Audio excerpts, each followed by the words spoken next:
Commençons par le cœur, cette extraordinaire production divine.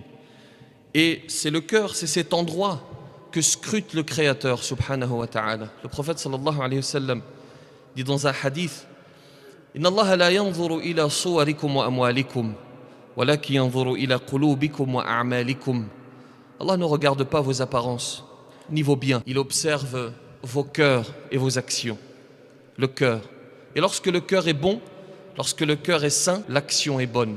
Et c'est ce à quoi doit aspirer tout musulman, le cœur sain, al-qalbu salim. Vous savez, on vient parfois me poser des questions en me disant: je ne vis pas bien, je suis dépressif, je suis triste, j'ai tout ce dont j'ai besoin pour vivre et pourtant je suis dépressif.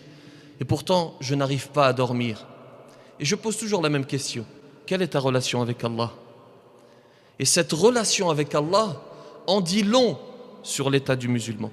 Et souvent, lorsque j'ai ces symptômes, les symptômes que je viens de décrire, il y a les mêmes causes. Une relation distante, voire inexistante avec Allah subhanahu wa ta'ala.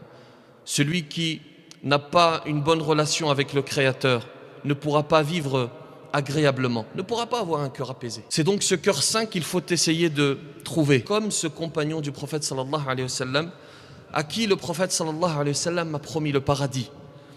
Et les compagnons du prophète, quelque part, vont être jaloux de cela. Parce qu'attention, il y a la mauvaise jalousie qui est condamnée par l'islam et il y a la bonne que l'on va décrire dans un instant. L'un des compagnons va décider de percer le secret. Pourquoi est-ce que cet homme qui en apparence n'a rien de particulier, pourquoi est-ce que le prophète sallallahu alayhi wa sallam lui a promis le paradis? Alors je précise, c'est Allah subhanahu wa ta'ala qui décide bien entendu du paradis. Il en informe son prophète sallallahu alayhi wa sallam et le prophète, que la paix soit sur lui, transmet par la suite.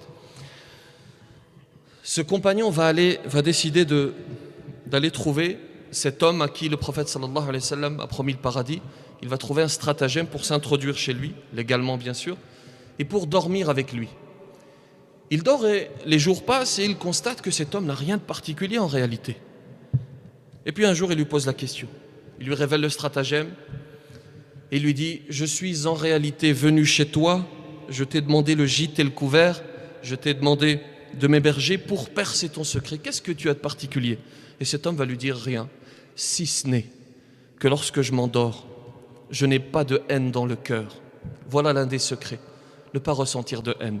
Alors bien sûr, c'est difficile surtout lorsque l'on vit cette jalousie ou lorsque l'on a été victime d'injustice. Mais la vie, c'est un combat perpétuel. L'obtention du paradis, c'est un combat perpétuel entre cette haine qui peut habiter notre cœur et ce désir d'obtenir un cœur saint. Voilà donc le premier, le cœur saint, al-qalbu salim.